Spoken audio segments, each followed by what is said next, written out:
Hierarchy, we've talked about what makes the decisions, and then there has to be these clusters. The problem that I didn't really understand until just recently talking to one of my people I'm working with is that these clusters, if you've got 10 people and they all report to you, guess how many, just think about how many different possible relationships you have. So that if you have 10 people, you actually can have 45 different interactions, okay? And that's just way too many, okay? So if you've got 10 people, you've got to learn something that most people don't think about, and that is you still want to keep the authority in your hierarchy, but you've got to learn how to you got to learn how to delegate. And that doesn't mean giving up your decision. It just means delegate some of the issues. So if somebody in your group of 10 has an idea, you say, that's a great idea, or I think it's a good idea. Would you take that on and get back to me on how you see this working successfully? And would you involve at least a couple other people in our network? We've got 10, pick a couple people that can help you and bring it back to me. Then the three of you will bring it back and I'll look at it. There's no synergy on your own. And delegation is part of stopping this idea of having to deal with 45 different interactions without some sort of delegation. So where I'm looking at it is that most people don't think this way. So that if somebody comes up with you with an idea, it's not your responsibility. It's your responsibility is to delegate it, because delegation gives you leverage, and it also stops this tremendous burden on you to deal with everything. They come back and it's no longer a blank page. They come back with some ideas.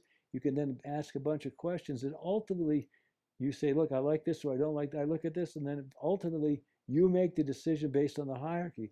This, though, is over here in a network that you've properly delegated part of it to.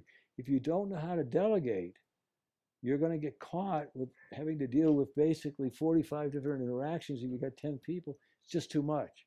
So my idea is when somebody comes up with a good idea, I delegate it to them to explore it with other members of the cluster. And when they do that, then they come back and then you can look at it. And by the way, they'll have their synergy, their perspective. You bring yours into it. And ultimately, because you are the head of the hierarchy, you can decide what yes or no, or what parts you're going to use and what parts you're not. And so the big thing that I've just noticed is it's the fact that you got 10 people, they should not all be coming to you looking for answers. They should come to you with the issue. You turn it back on them, let them figure it out with some of their people. Then they bring it back with a proposed solution. You then make the decision.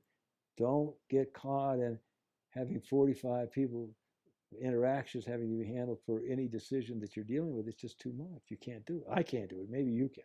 I highly recommend learning how to delegate any good idea and then have them come back.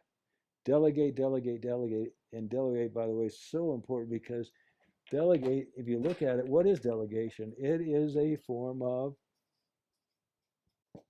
leverage, and you've got to have leverage.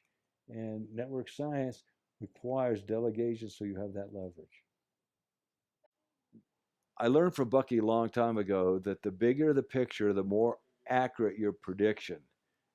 There's nothing in a caterpillar, if you just study a caterpillar, will ever tell you about scenario butterfly.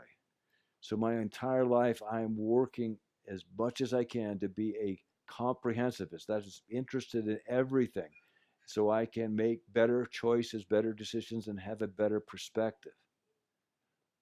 What can I do for you?